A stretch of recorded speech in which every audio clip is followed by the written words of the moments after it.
రాష్ట్ర ప్రజలు పట్టం కట్టారు. ఇందాక పట్టాభి గారు చెప్పినట్టుగా ముగ్గురిని బాబు గతంలో 4 ఏళ్ళు పరిపాలించారు, చాలా పూర్తి అవ్వాల్సిన ప్రాజెక్టులు చాలా ఉన్నాయి, చెయ్యండి జాగ్రత్తగానే. దానికి డెడ్ లైన్ పెట్టాడు. చంద్రబాబు నాయుడు గారు ఏం చేశాడంటే, నేను నెక్స్ట్ 3 years లో కట్టి చూపించాలా, లాస్ట్ 1 year నాకేం ఉండకూడదు అంటే చాలా ఉంటాయి చేయడానికి, అది వేరే. ఇప్పుడు చిన్న ఎగ్జాంపుల్ సార్, ఉత్తరాంధ్రకి మీకు రాజధాని నిర్మాణంతో పాటుగా ఈ రాష్ట్రాల్లో ఉన్నటువంటి అన్ని జిల్లాలకి అనేక ప్రాజెక్టులు వస్తున్నాయి. ఇప్పుడు నేను ఉత్తరాంధ్ర చూడండి, అనకాపల్లికి సీఎం రమేష్ గారు చంద్రబాబు నాయుడు గారు ఇద్దరు కలిసి 1.4 అంటే జార్ఖండ్కి వెళ్ళాల్సిన మెట్టల స్టీల్ ప్లాంట్ అనకాపల్లి లాక్కొచ్చేసారు.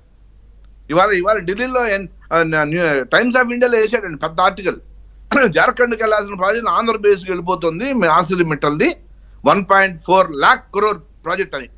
సో గర్వకారణం కదండి. ఈ ప్రభుత్వం పనిచేస్తుంది, ఇంకా చేస్తే సహకరించండి, సరదాగా చెప్పండి.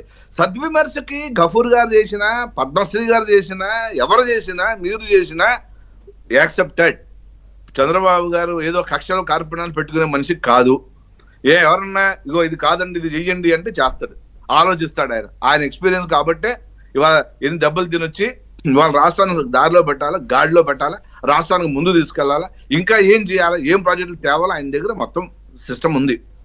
సో అంచేత ఈ ప్రభుత్వము, కూటమి ప్రభుత్వము బ్రహ్మాండంగా ముందుకు వెళ్ళడానికి ఒక మంచి అవకాశాన్ని వాళ్ళు ఉపయోగించుకున్నారు.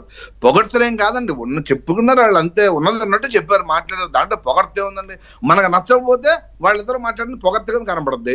నచ్చిన వాళ్ళందరూ హ్యాపీగా చప్పట్లు కొట్టారు, బాగుంది భలే మాట్లాడారు అనుకున్నారు వాళ్ళు. సో ఎవరు ఏం మాట్లాడినా రాష్ట్రం గురించి మాట్లాడుతున్నాము, రాష్ట్రం యొక్క అభివృద్ధి గురించి మాట్లాడుతున్నాము.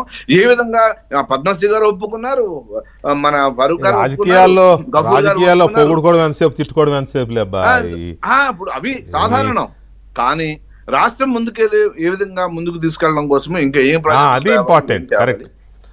ఇవన్నీ నడుస్తాయి. Constructive work, constructive criticism welcome.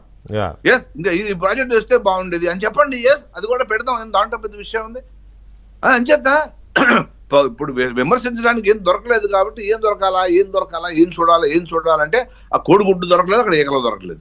అంచేత పాపం పెద్ద మనిషి ఏదో తిట్టాలి కాబట్టి 2 విమర్శలు చేశారని అడుగుతున్నాం కదా, ఇచ్చేకూడదు మరి? రాజధాని, అమరావతి రాజధానికి చట్టబద్ధత కల్పించకూడదా? ఖచ్చితంగా అదైతే చాలా పెద్ద డిమాండ్ రఘు. ఆ విషయంలో ఈ విషయంలో చాలా కాలంగా డిమాండ్ ఉంది. నేనే దాని మీద ఒక 4-5 డిబేట్లో స్ట్రెస్ చేశాను, నిన్న కూడా స్ట్రెస్ చేశాను. ఎందుకంటే ఇంతకాలం అవుతున్నా కూడా దాన్ని గెజిట్ లో పెట్టలేదంటే ఇంకేం కావాలి, ఎక్కడో నిర్లక్ష్యం ఉంది అనే ఒక భావన కలుగుతుంది కదా, ఏదో నిర్లక్ష్యం ఉంది అని. అది లేకుండా ముందు చేయాల్సిన పని ఏంటి అంటే దాని మీద